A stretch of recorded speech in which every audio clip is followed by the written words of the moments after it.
Hi guys and girls, welcome back to Watch the Time. Thanks for tuning back in. Thanks for coming back to see me. I'm really pleased you've done so. And I'm really pleased to be able to bring you another Addiesdive. Addiesdive come hard and fast. They've become sort of a bit like Pagani Design in the sense that they bring out a lot of new releases. But in my opinion, they're far superior to what Pagani Design have been doing up to now. This is the AD2043. You'll see it's not original. I'm not claiming for it to be. But this watch is a BB homage. That's as far as I'm going to go. But a lot of the homages of this watch tend to be quite a bit more expensive than this. So I found the best affordable homage of this type of watch. That's what I was wondering. And hopefully we're going to work this out together. It's got a lot of promise. I've gone for the traditional color. You can also go with the white with the blue. Like I say, you could pick this up really well priced. And in the sales and stuff, it's going to be even more well priced. So do keep an eye out. Like I said, good specs, good movement, everything else. Hopefully, by the time we get to the end of the video, you'll know if it's for you or not. If it is, you please use the affiliate link in the description. Doesn't cost you any more. Just makes your life a little bit easier. So yeah, put the kettle on, have a cup of tea, sit back, relax, enjoy the video. This is about that time to get the camera turned around and get on with it. All right, guys, so this is the watch. You'd have seen this packaging numerous times at this point. Addiesdive, briefcase style, 4 clips just to hold it in place. Inside you've got the watch, you've got a warranty card, a little bit of instructions, hang tag. You see I've taken 5 links off for it to fit my wrist, push pins. They gave us a little tool also to help. I never use it, but in a foam just to keep it safe in transit. And let's pop it to the side because this is the star of the show really. I really like this watch. I don't want to give too much away too early, but I think they've done a really good job of this one. Not perfect, but for the money, I don't know if there's a better homage out there. So let's go through it. This is the AD2043. Inside this watch, it's running a Seiko NH35 movement. Yeah, guys, what can I say that I've not already said about this movement? Rugged, reliable, all those superlatives. But for good reason, to be honest, a real workhorse movement. Someone tried saying to me the other day about it being a San Martin watch, but the movement's rubbish. It's not a rubbish movement at all. And for an affordable watch, I know some of the San Martins are more expensive, but yeah, I think this movement's cracking. 24 joules, 21,600 beats per hour, 41-hour power reserve. And this one's running about 3 seconds fast a day. So tell me that's a rubbish movement. That is ridiculous. 3 seconds fast a day. I'll take that all day, every day, and twice on Sundays. So yeah, good movement. I don't mind it.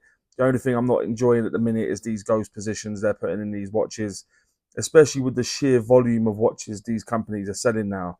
Super unnecessary, yeah, but yeah. NH35 also has a 4R35 on a Seiko watch. The construction of this watch, aside from the bezel insert and the crystal, is all 316L stainless steel. So the brushing on this to the transitions is really good. It's something that struck me straight away when I took it out. So that's the case, the bezel, which has got good coining on there, the crown, solid end links, the J-style bracelet, which is what we're going with, push pins, fully milled clasp, several levels of micro adjustment, more specifically 5. But yeah, all 316L stainless steel, as is the case back, which we will discuss in a bit more detail in just a moment. The case thickness of this watch is 14 millimeters. And I think in no small part is that down to the protruding case back and the sapphire crystal. But yeah, 14 mil. The case diameter, I measure from the 8 to the 2, it's coming at 39 mil.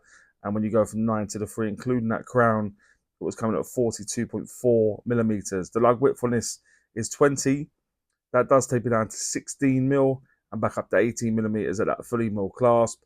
And the lug to lug, tip to tip of the watch is a true lug to lug, given it's got female end links to the center link, and was coming at 48.1 millimeters. So I think really good proportions, a little bit thicker than it probably needs to be. But yeah, generally the proportions of the watch are very good in my opinion. The bezel is 120 click unidirectional bezel. No bounce, no back play. Really sturdy.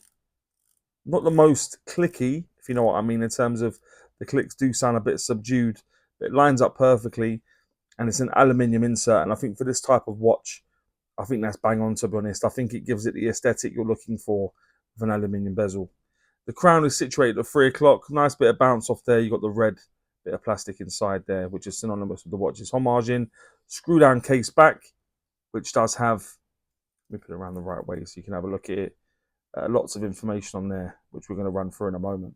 Does make it a bit more tricky with these ones. They don't have the nodules in there. So yeah, might make it a little bit more tricky in terms of sizing it out. But yeah, the bracelet, as I've said, has got a nice bit of taper on there. Goes from 20 to 16 mils, or 4 mils of taper.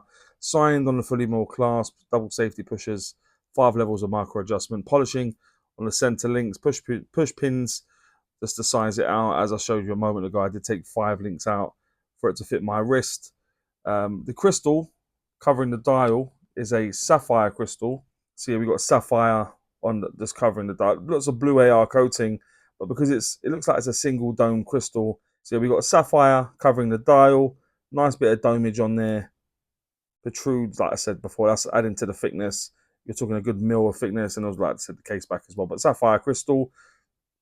The water resistance to the watch is 200 meters. So that, as you can see it down to the 6, so that'll give you 20 atmospheres of water resistance, and the weight will appear in the top right. So with 5 links out, it was coming at 136.6 grams. With those 5 links back in, you're probably 150, 160 grams. So yeah, good bit of heft really. But yeah, hardly surprising. Good proportions to the watch. It feels good. It feels like it's sturdy. Feels like a good bit of weight. But anyway, let's have a look at the dial, guys, in a bit more detail. So you've got a minute track in gold go around the outer edge. That's obviously in keeping with the hands and indices, which we'll discuss in a moment. So you've got indices everywhere. So you've got an inverted triangle at the 12.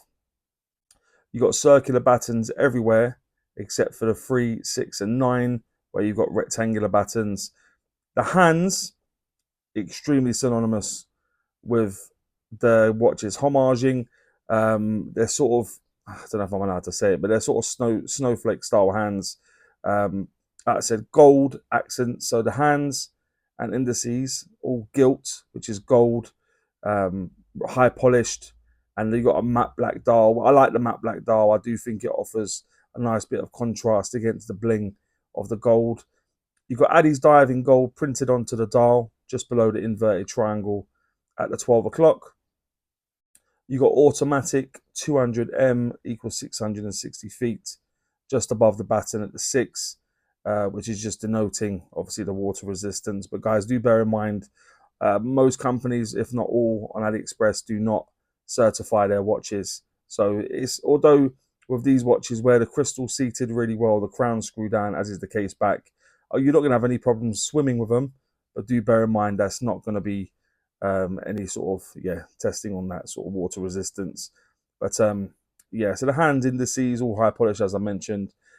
But the loom, guys, is the loom up to it? Let's have a little gandy. So yeah, the loom is very, very good. It was one that you don't really need to charge much to get an awful long burst on the loom. It just seems to go and go and go.